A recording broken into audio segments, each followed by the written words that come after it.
Mary Shenouda, hello. Oh, we're starting. Yeah, I love that. That's such a good start. That's a great. I'm gonna keep that in. I don't want that to be cut out. How are It's real you? life. I'm good. I'm good in Austin, Texas. Cool. How's the weather in Austin? It is 85 right now and very, very muggy. Very muggy. I love Austin. I just don't know if I can handle the heat. That's my issue with Austin. It's not that hot to me, but it is very, very muggy. I call it swamp Hmm. ass weather. That's nice. I Yeah. bet Austinites love that. Okay, I'm gonna read your bio for folks Yeah. who don't know kind of the awesome work you do, and then we're gonna dive in. So, Mary Shenouda is a tech marketing executive turned private chef to celebrities. She used to be sick and now she's thriving after healing herself through food and lifestyle changes. She used to dominate the corporate hustle and now she's bringing paleo and eat, play, crash mainstream. That's her mission, to clear the proverbial air around eating paleo and making it simply about eating real food and enjoying the good life. Scratch that. It's about living a great life, one where your health, outlook, and performance are all functioning at their highest levels. Mary's clients include professional athletes, best-selling authors, celebrity chefs, reality show stars, and high-powered executives. They all have one thing in common, well, two things: a commitment to self-improvement and paleo. These days, Mary is juggling a lot of projects, including her awesome fat fudge and being a consultant and cool entrepreneur. So, yeah, hello. It's a lot. Thank you. Thank you. I actually feel like I've accomplished things when I hear it when I hear it back.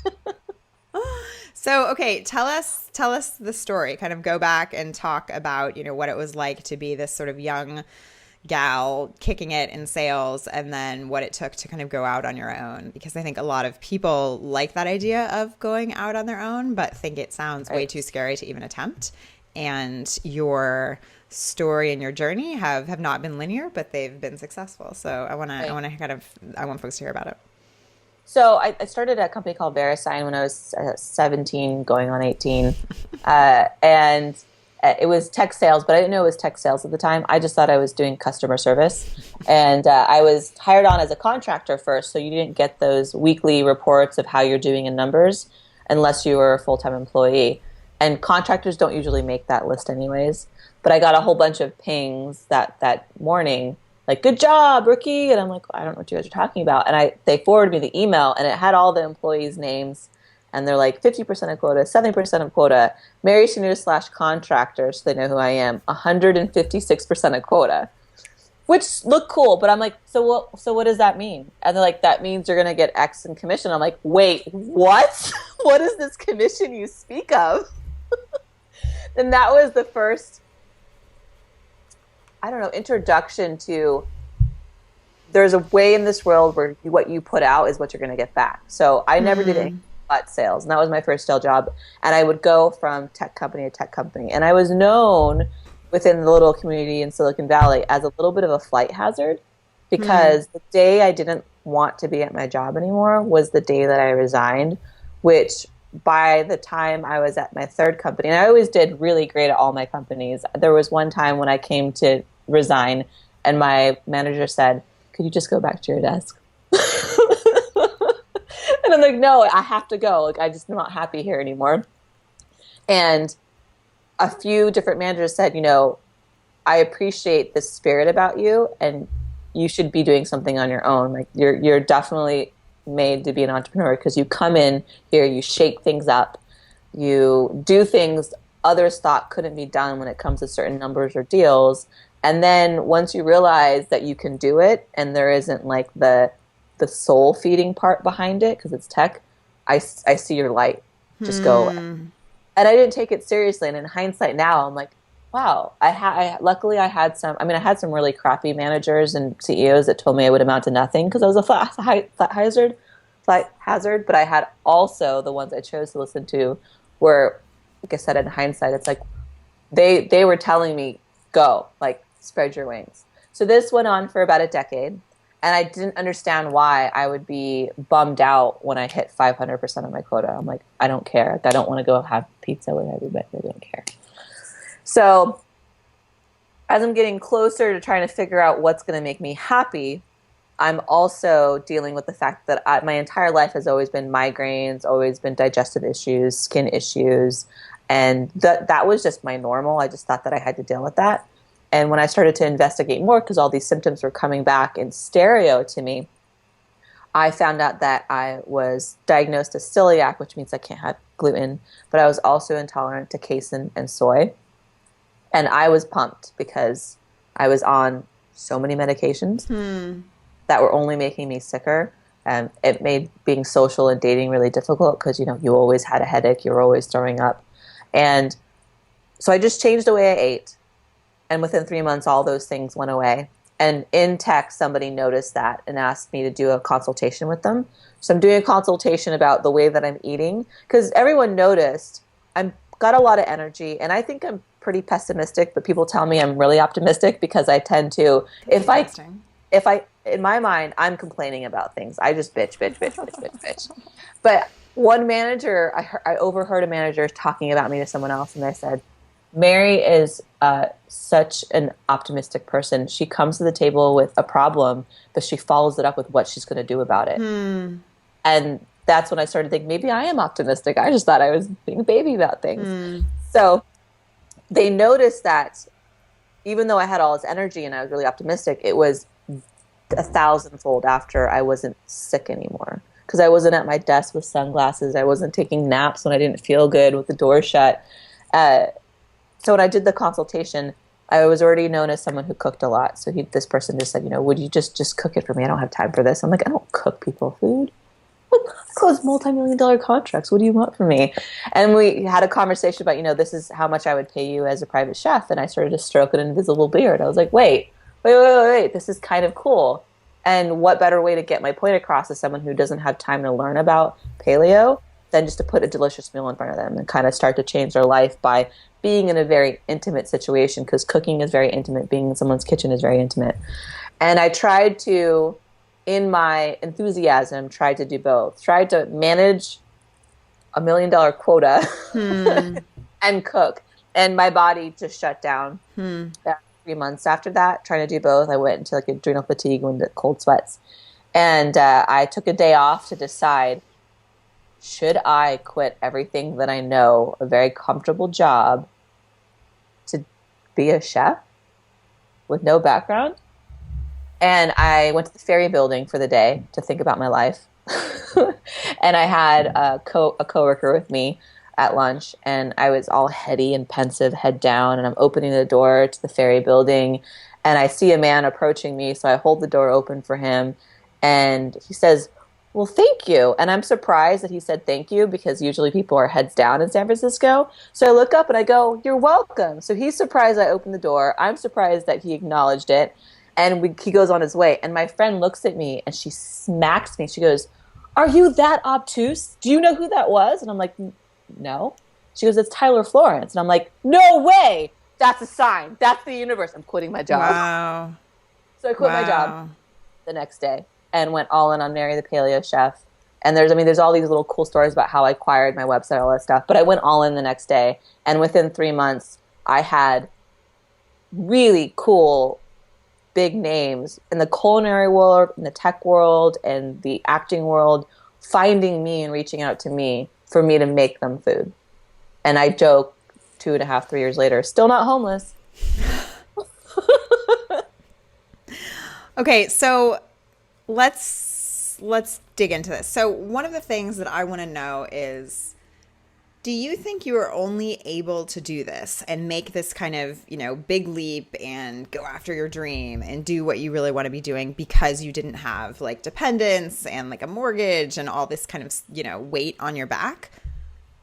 I don't know how to answer that question because I don't have those things on my back. I have other things on my back. Like if you haven't gathered by now, I'm highly neurotic, and usually neurosis comes from different stressors early on in life. So I have things that make me who I am that are still a burden. I have family members who aren't well that I do have to show up for. I don't know if that would be different if I had kids. I do know that my parents taught me that happiness is the most important. So if I had kids and I was unhappy, I don't know that would make me a good parent. because your kids can feel that. But I try not to talk about the things I don't have direct experience with. No, but I love it though, because I think there's this idea that, sometimes, which is very common in Silicon Valley, we talk about the like 23-year-old founders of whatever thing who are able to kind of go out and be bold, maybe because they don't have as many sort of things on their shoulder. But in reality, being bold is more of a mindset than anything else. And so it's kind of this interesting. It is. It is. I mean, I know a few male and female single parents who are still going out there and crushing it.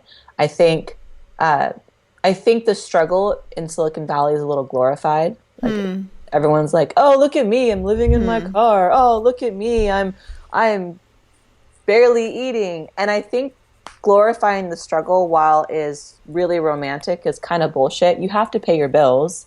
So when I first quit my corporate job to be Mary the Paleo Chef, I was taking any and all opportunities and taking little side gigs because I need to pay my bills, and I didn't know what my dream was yet. I was just following what my gut was saying in that moment. And I lived in San Francisco, and I liked my apartment, and I didn't feel like giving that up because sharks don't swim backwards. So I did what I needed to do, and I figure you just get it done. Sharks don't swim backwards. Yeah. I didn't know that. That's like really amazing.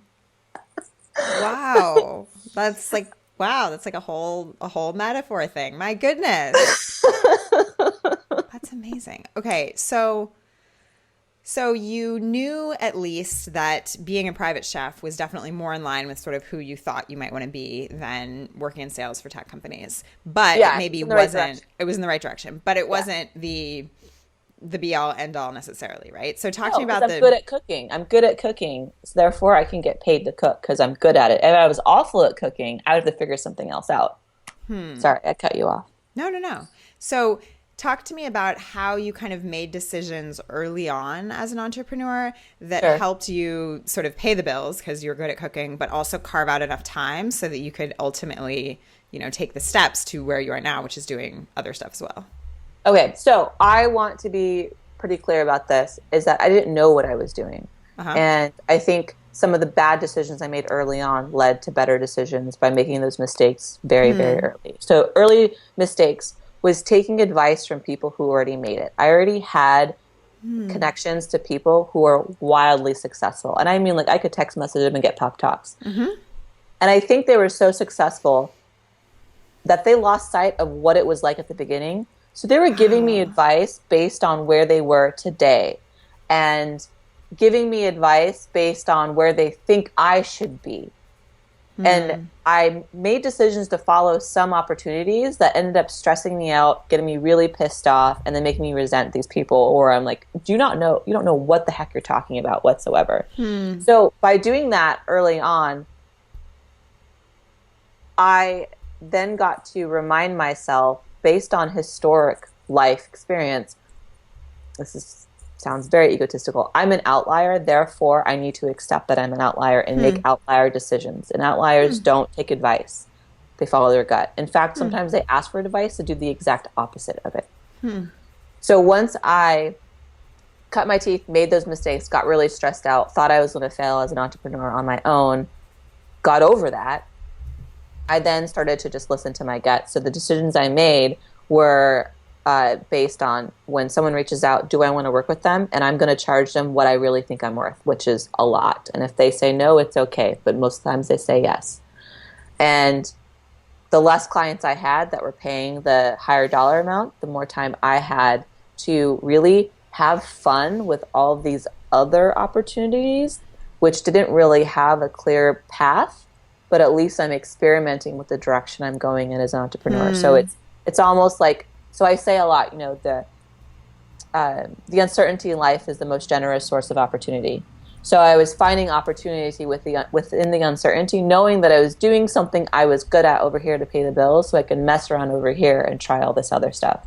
And it wasn't until I trusted myself so much to not take advice. I don't care if you're a millionaire. I don't care if you're a billionaire. Maybe I don't want to end up that way. And if I resent the path I'm on, that I may not even keep going, and I didn't want to resent the day-to-day stuff. So there's micro things you could do, like make a posting here, do that there to get revenue, but that looks different for everybody else, for everybody. But it is so just cutting out the bullshit noise and figuring out what it is you really, really, really want to do on a daily basis. Not what do I want to do 10 years from now. What am I going to do every single day on a micro level that's not going to make me feel like crap or feel resentful of what I'm trying to do on a macro level? That's so important, because so many times we make decisions about the future that require us to do a lot of crap we don't want to do on a daily basis for many, many years to come. Yeah, yeah. And I hand-packed 10,000 packets of fat fudge, so that I didn't want to do that. So that's something that was a necessary evil. Sure. But there's just so many other things that I would have hated doing. Like people who make decisions out of fear-based decisions because they just want the quick dollar, or they do a podcast with someone that they don't feel comfortable with because they just wanted that exposure. Right.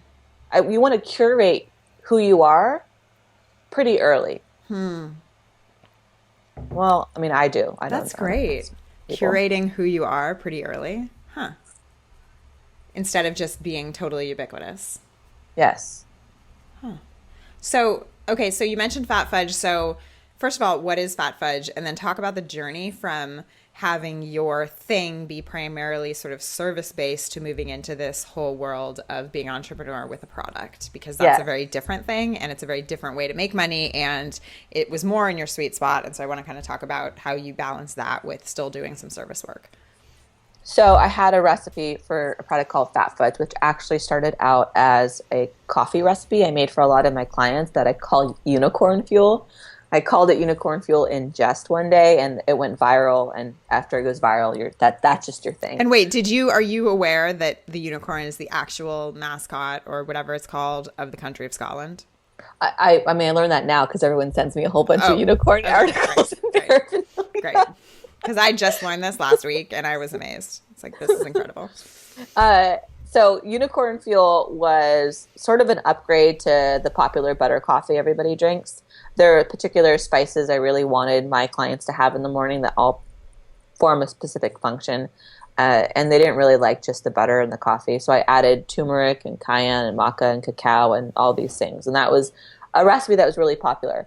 And then people became very, very addicted to it and would ask, what do I do when I'm traveling? How am I going to have fat? So to be clear, it's what I drink every morning. Yeah. Yes. Unicorn fuel. I don't put maca in it every day, but everything else is correct, is spot on. Awesome. I didn't even know that, so thank you. Yeah. And so people wanted to know how they would travel with it. And I didn't know how I would turn that into a product. One of my friends who has a business named Mark Sisson, he's like, you should just make a little thing that you rip open with your spices already in there. And that didn't sound exciting. And Mark knows his stuff, and I could have listened to him, and I could have had this little spice packet a while ago. But I'm like, thanks for the advice. It doesn't feel right. So I would make these little fat bombs for another client. And that fat bomb was just tahini and butter and a little bit of honey, because I wanted to have the fat and the protein. So that's happening over here. Those are two separate things. And then one day in my kitchen, I'm making a dessert called halawa for myself, which is a Middle Eastern dessert, and it's just honey and sesame seed. And you have to get it to a certain point for it actually to crystallize what's in the fridge. And I was distracted. I missed that opportunity. And I was like, crap, what do I do with this? I don't want to waste it. So I threw in all these unicorn fuel ingredients and made myself this really sweet fudge. I'm like, this is interesting. What if I A, B, and C, little chef stuff, like removing things, add this, and then I made this fat fudge. I called it functional fudge at first. And I started giving it... That's such a bad name in comparison. I know. So I was like, functional fudge. So because that's how I would explain to my clients who I'm giving them a thing that looks like poop. And I'm like, eat this. It's functional fudge. And they all started to report back. A lot of them are professional athletes. Like, I'm having PRs, I'm doing this, I'm doing that. I'm like, that's awesome. A musician said I wrote a dope song today. I think it was that functional fudge you gave me. And I'm like, I will not make these claims, but you can make them for me. So I always say fat makes you fat, PHAT. Mm-hmm. which I think other people are using now, which is really cool. And so I'm like, okay, I'll call it fat fudge. And I posted the recipe for fat fudge, and that went viral as well. So all these people love fat fudge. People are taking pictures of them, putting it in plastic sandwich bags, taking it on flights. Mary, turn to her product. I had all these reasons why I didn't think I could turn into her product. And then Noah Kagan gave me a pep talk too. And he's like, what are you doing? You don't have to have everything lined up. Just throw it up on the website and just say you have 50 orders for sale and see what happens. So I'm like, I don't know. So I had no game plan of how I was going to get it done. But I sat there with my laptop. I was wearing shorts and a bikini in California. And I'm not really into crystals, but I like went and brought all the crystals in my house and put them here. I brought my cross and my holy oil and put it over here. And I held a unicorn mask. Bless the space. And I put on this rubber unicorn mask, and I went on Instagram and on Periscope, and I said, there are 50 orders of fat fudge available right now on my website. Go. And it sold out in less than an hour, 50 orders. So now I had to figure out how would I make it. And I figured that out. And then every week. Which was what? You put them in a Ziploc and mailed No, them? I went on Amazon and bought those little sandwich, those heat sealer things, and would make the little individual packets with the heat sealer and then squeeze it in there and then heat seal it. And I did that, 50 of them every week for however many weeks until I was okay, well, if I'm going to scale, how do I do that? And that's where it gets a little bit interesting, stressful. But that was the beginning of it. And so how much of your time is spent now sort of building this product and this business versus still working as a private chef or doing sort of service-based work, essentially? Right. So right now I'm transitioning over from doing less service-based work more into focusing on fat fudge. I have very aggressive goals for fat fudge with limited supplies because my stock is really low. I just submitted a PO for 50,000 units to a co-packer a week ago. And I've opened up pre-orders on the website because I have zero funding. I haven't done any Kickstarter stuff. And I'm so adamant on doing this as far as I can before I would ever need that. So the pre-orders are open because so far in the last week, I've done $28,000 in sales and pre-orders. People know they're not going to get this for 10 weeks. And I only need to double that to have paid for this PO I just submitted. Wow. Then after that, all profit that I can put back into the business and do a co-packed run with the next two versions. So that takes up a lot of someone's time. And as it should, because once you see that opportunity, you have to go with it. Right. So I'm only taking, normally I would have several clients a week, but now I only take maybe one or two clients a month. They're usually very, very high profile NDA clients that pay me a very high day rate, and it's very close work together. And they know that I'm doing this, so they're okay with me taking my laptop next to the stove and freaking out over where's the tahini. But I did both until I could transition over to one. And it is a big gamble because what keeps my lights on is not fat fudge. That money goes back into the business. Being a private chef keeps my lights on. So it's a gamble right now by me saying no to clients, but still not homeless. Hashtag still not homeless. So when you're in the middle of making this gamble, right? How do you go about kind of setting goals or clear sort of boundaries? I mean, how do you make sure that, you don't, let's say, ruin your whole private chefing business and Fat Fudge dies and then all of a sudden you don't have a business? Like, what do you do to kind of keep limits and constraints in a healthy way without not taking risks? I don't know. I think I need to understand the question better because I don't have a plan B. Okay, well, that's interesting in and of itself. Yeah. So this might bite me in the ass one day. I'm so superstitious.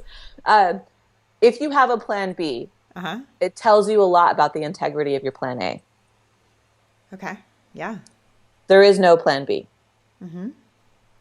It is fat fudge, I've decided is the thing, and I'm still married to the paleo chef. I still have these wonderful projects. It's not about paleo to me. It's much bigger than paleo. It's very much about the energy that I bring around eating clean, playing often, crushing life. I don't care if somebody leans in, leans out, leans side to side. I just want everyone in life to be leaning in the direction of their intention. And I get them to think that way through something that's very tangible, which is food.